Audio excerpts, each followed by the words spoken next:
Okay, in this video we're going to cover our final two polar graphs that we have not talked about. One of those being what is called, I believe, a lemniscate. I have no idea how to actually say that. Again, I think it's a French word. Lemniscates that we're going to graph, these are going to be really easy. Okay, the formula looks more complicated. It almost looks like, be careful, it almost looks like that of a rose. But the idea is I need to see that this r is r squared. Okay, I need to recognize that. If I see r squared, then I know it's a lemniscate and not a rose. Okay, notice the difference here. Because otherwise they kind of look the same, and so you might get confused there. So don't try taking the square root. We're not doing that. We're not creating a rose. We're just recognizing that it's r squared. We're going to graph a lemniscate. Is it cosine or is it sine? That's really what we're looking for, and then we want to figure out what the number is that I have right there. Okay, if it is cosine, you are just going to have, and notice these are going to look exactly the same. It's just two. It's kind of like a rose with two petals. I think of it as like a old helicopter propeller or something like that, maybe, or a figure eight, whatever. If it is cosine, the orientation is going to be along the x-axis. Okay, so we're going to go out a distance of a, both directions, which I'll explain that in just a second. And then the graph is just going to be a figure eight across the x-axis.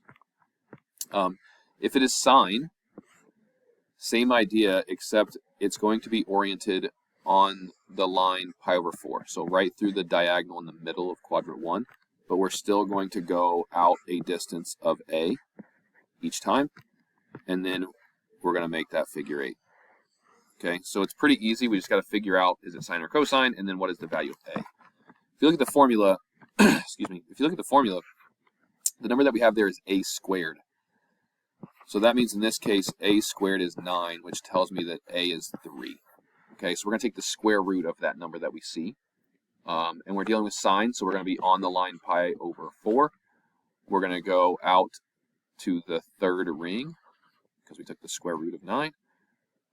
Both directions, and then we are going to create that figure 8. And that is how we do a lemniscate. The last polar graph that we have is a spiral. I'm going to be a little more detailed on this one, but you do not have to be. Okay, I just want you to kind of see what's going on here.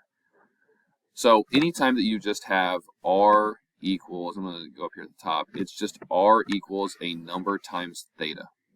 Okay, there could be a number there. In this case that we're doing on the notes, we have a number that is 1. Okay, what I'm going to do is I'm going to make like a theta comma r table just to kind of show you why this spirals and what's going on here. Okay, so if the angle is 0, okay, that's straight out to the right. If the angle is 0, r equals theta, so that means r also has to be 0. So at the angle 0, we're on the 0th ring, which means we are starting at the pole, or at the origin. Okay. Now I'm going to use some angles that I think are going to make sense. I'm going to do pi over 3. Okay, pi over 3 is located right here. Why am I choosing pi over 3? I'm choosing pi over 3 because pi over 3, if you think about taking pi and dividing by 3, you're going to get a number that is approximately 1, right? 3.14 divided by 3 is really close to 1. It's a little bit beyond that, but that means that at pi over 3, we're going to be essentially like just past the first ring. We're going to be almost on the first ring, just a little bit past because it's almost 1. Okay. All the angles that are good to choose are kind of all of your over 3s. Like if I did 2 pi over 3, well then I'm just going to get a number that's approximately 2. Take twice pi, which would be roughly 6, and divide by 3, which is going to be roughly 2. So at 2 pi over 3, which is here, we're going to be essentially just past the second ring, which is going to put us here. I can also use pi. Pi we're going to say is approximately 3, right? It's a little bit beyond 3, but when we're at pi, our spiral will be at just past 3. And then I'm going to do 4 pi over 3, where it'll be approximately 4. It's going to be down here, just past the 4th ring. And then we'll do 5 pi over 3, which would be approximately 5. It's going to be down here. And we're going to be just past the 5th ring, which means we're already off of this circle. By the time you get back to 2 pi twice 3.14, that's approximately 6, right? We're going to be just past the 6th ring, which means we're going to be out, over here about where I have that 0 written. But what I want you to see is, as you continue to go around the circle, we can go around multiple times, right? I could, if this is 2 pi, then this would be another third after that. This would be 7 pi over 3.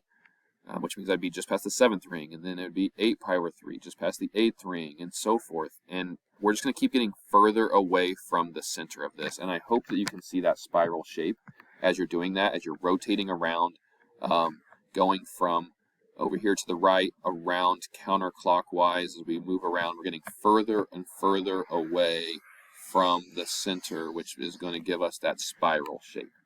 Okay. The really neat ones of these to do would be if you had some number here that is a fraction. Let's say I had something like, I don't know, 1/12. What that's going to do is that's going to allow this to be like a really tight spiral, and we're going to get a lot of spiraling going on before we even exit that circle that I have there. As that number gets bigger, you're seeing less and less of that spiral. But that is how you go about graphing a spiral. Again, you don't need to be that detailed, but I just want you to kind of understand why it is spiraling out and how I went about getting those numbers. Okay, so graphing a spiral, graphing a lemniscate, and that is the conclusion of graphing our polar graph.